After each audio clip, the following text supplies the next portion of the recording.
Olá, tudo bem, pessoal? Para quem não me conhece, eu me chamo Mônica, você está no meu canal literário. O próximo livro é o melhor. Desde já peço, se você não é inscrito, clique no botãozinho para se inscrever, ative também as notificações, assim todas as vezes que eu lançar um vídeo novo você saberá. Curta esse vídeo, comente, deixa um recadinho aqui para mim. Se você gostar tanto assim desse conteúdo e quiser me ajudar no engajamento do canal, compartilhe ele no Zap com uma pessoa amiga. Através dessa tua ajuda, através desse teu engajamento, meu canal irá crescer. Se você não me segue no Insta, segue lá, @mmonica_carneiro, assim mesmo, com 2 M's, com 2 C's. Entre outras coisas de minha rotina, eu falo sobre livros, tá bom? E pensando nessa questão do livro, hoje eu trago a minha impressão da leitura de um livro maravilhoso. Foi recebido em parceria com a editora Madrepella. E pessoal, assim, com certeza ele já entrou na lista dos favoritos do ano. É uma obra maravilhosa. Eu estou falando desse livro aqui em questão, do escritor Karel Čapek, Robôs Universais de Rousseau. Para quem não conhece, é uma publicação tcheca e que fala sobre ficção científica, né? E é um livro maravilhoso. A proposta da editora Madrepella foi inovar, no sentido de trazer tanto a obra no modo romance como no modo teatro.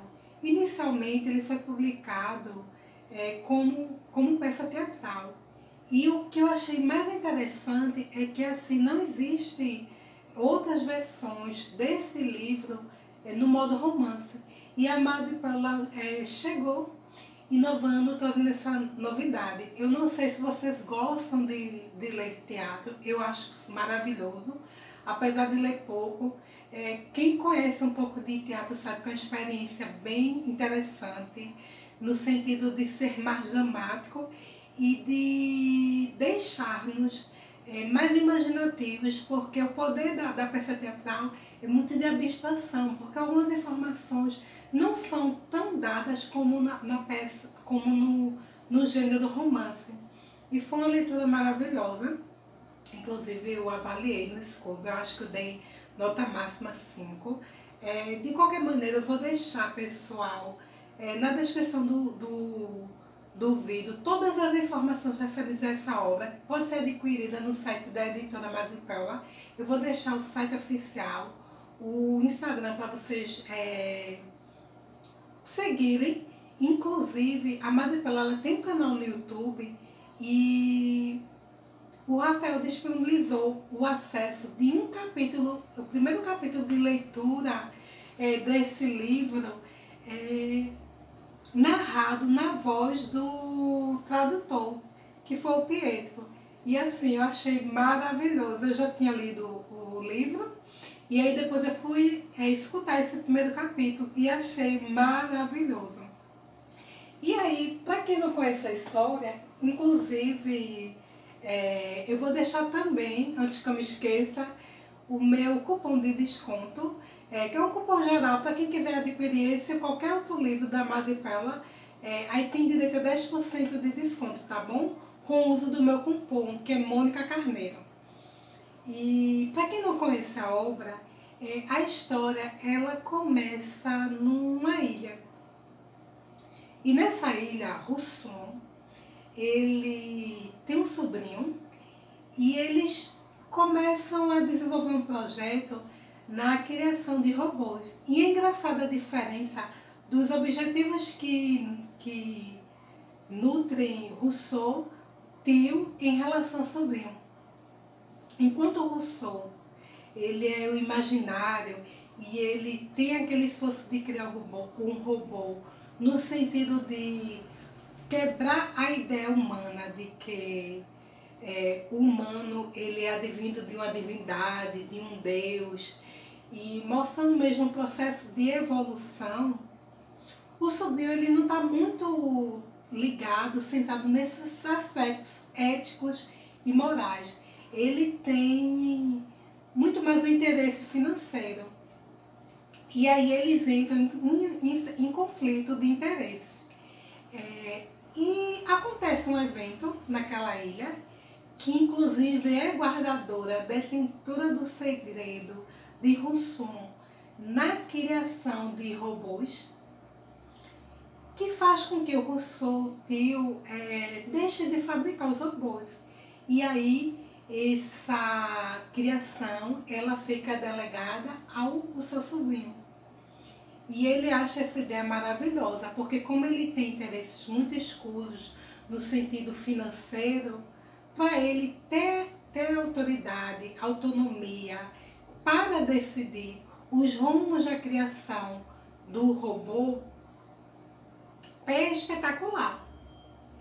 E aí, aqueles robôs, eles entram em fabricação e passam a fazer parte da sociedade. E nessa fábrica RU, os robôs eles são construídos em grande quantidade. E isso faz com que mude mesmo o âmbito social da vida dos seres humanos. Porque serviços braçais, serviços que requerem muito teor técnico, até de aspecto perigoso, são delegados aos robôs. Em contrapartida, os seres humanos eles passam a ter uma vida de uma certa maneira mais confortável, porque eles se abstêm de todo esse trabalho oneroso.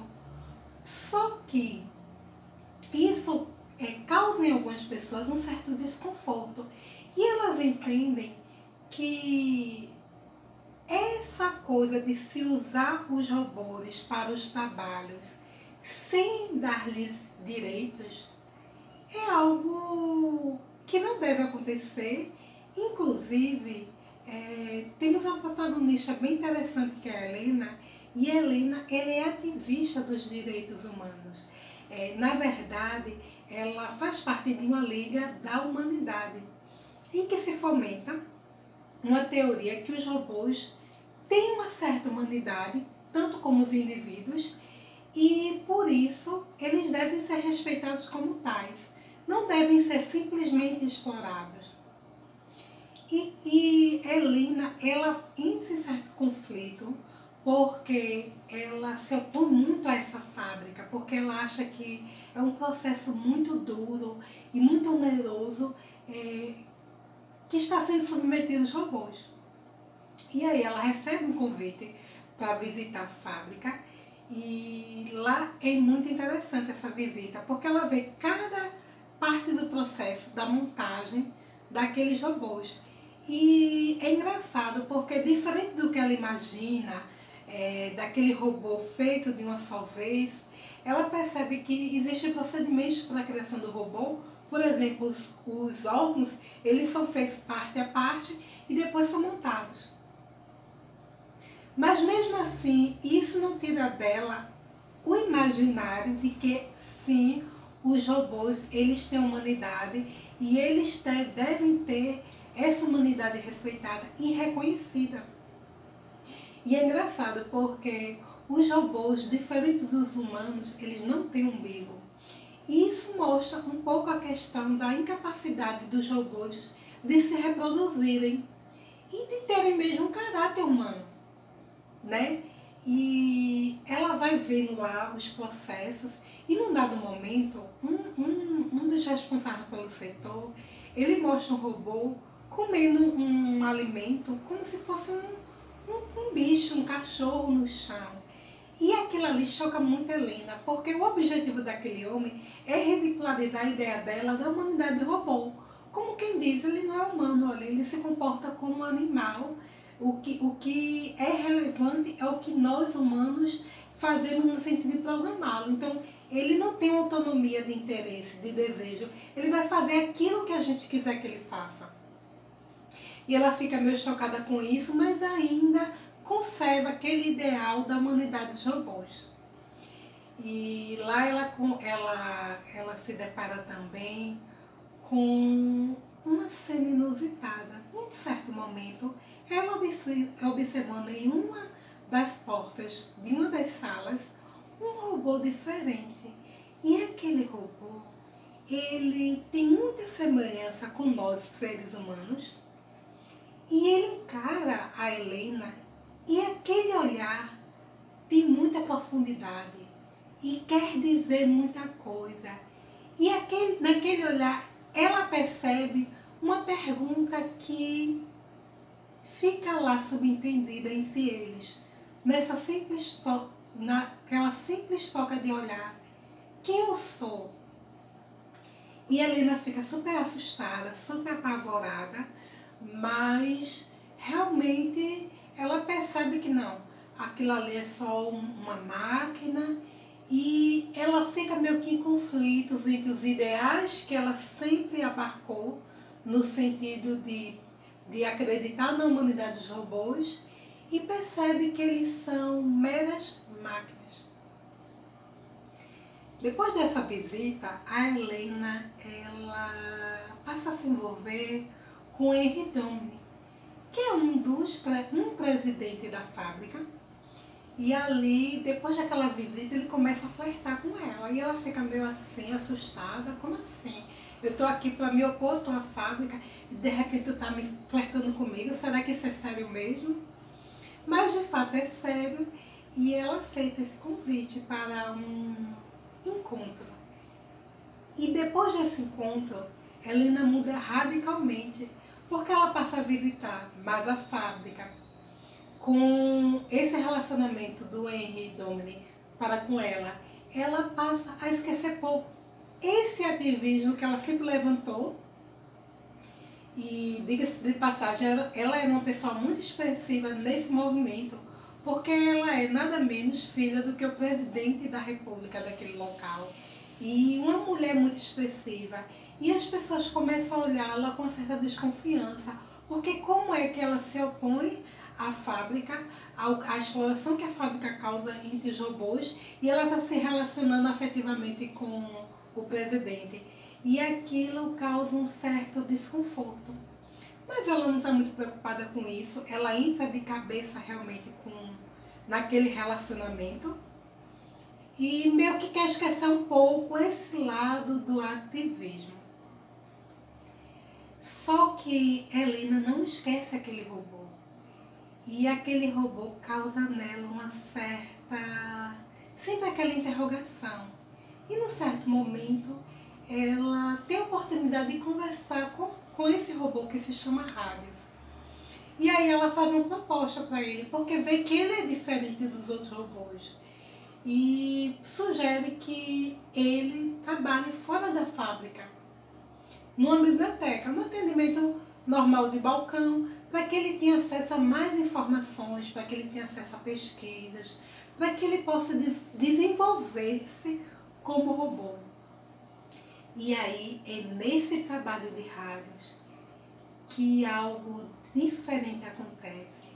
Aquele robô, percebendo uma certa animosidade dos humanos em relação à sua raça, ele se revolta. E num dado momento, ele não consegue conter as emoções. É engraçado porque ele tem emoções também muito parecidas com as nossas humanas. E ele decreta lá uma obra de arte. E aquilo causa uma comoção social muito grande. Porque nunca tem acontecido de um robô cometer um crime e de uma forma assim tão horrenda no sentido de se opor à humanidade. E Helena, por gostar muito e por ter viabilizado a saída desse robô para que ele trabalhasse fora da fábrica, vai ter um encontro dele. E lá a conversa que eles estavam, pessoal, é uma conversa muito instigante. Porque o robô, ele mostra realmente as razões, o que motivou a sua revolta. E ele diz que não quer continuar livre se ele não puder ter liberdade. Porque ele se sente injustiçado e sente que os seus iguais, robôs, também são injustiçados no sentido de serem explorados pelo homem sem terem direitos. Eles têm só obrigações. E de fato existem leis que cobram naqueles robôs um acesso a certos compromissos e obrigações em relação aos humanos. Só que Radius, ele entende que, como robô, ele se percebe superior aos homens. Além disso, ele entende que os robôs têm direito a se protegerem dos homens. E isso causa em Helena um pavor imenso, porque ela percebe o perigo que representa Radius se suas ideias forem difundidas para outros robôs. Até porque, pessoal, os robôs, em termos de quantitativo, são muito maiores do que a população humana. E a história continua a avançar e o pai de Helena, o presidente Glory, ele tem procurado se reeleger como presidente, mas ele tem um opositor, que é o senador Rolf. E Rolf vê nesse episódio, com o robô Radius, uma oportunidade de defender a causa dos robôs. Não porque ele se importe com os robôs ou acredite na humanidade deles ou que eles devam ter direitos, mas realmente o sentido dele é de se eleger, vista a população de robôs ser superior à humana, e através do voto dos robôs ele ganharia com certeza muito à frente do presidente Glory.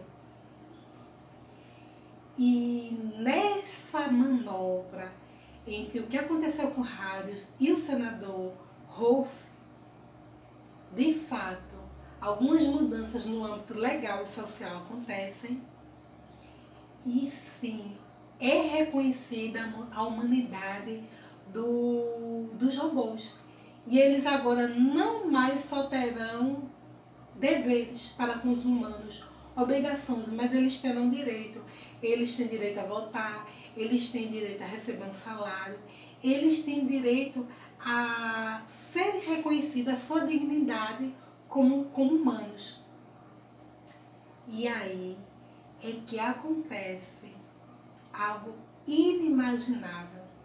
A Helena, através daquele relacionamento com o Henry Domine, ela passa a ter muita liberdade na fábrica, e ela tem acesso àquela informação lá do início da ilha de Rossum, que mostra como é possível a criação e reprodução de robôs, a fórmula. E ela tem uma decisão que vai mudar totalmente o rumo dessa história. E eu não posso falar mais sobre isso porque a Silva está contando toda a história, mas é um livro maravilhoso. Me senti privilegiada de conhecer essa obra. Super recomendo, tá, pessoal? Não só vocês leiam o romance, mas que leiam também a parte do teatro, porque é muito interessante, é bem dramática, é bem diferente, e eu acho que é um estímulo muito bom para a nossa mente, essa possibilidade de ler uma obra em dois tipos de gêneros, e é uma leitura maravilhosa. Eu acho que essa questão do robô sempre foi algo que mexeu muito com o imaginário do ser humano, né? Essa possibilidade dos robôs que podem facilitar a nossa vida, né? Mas que perpassa por também questões éticas, né? E é maravilhoso. Assim, super recomendo. Agradeço muito a oportunidade que a Amada Pela me deu de ler essa obra. E é isso, tá bom? Espero que vocês tenham gostado e até a próxima. Tchau, pessoal!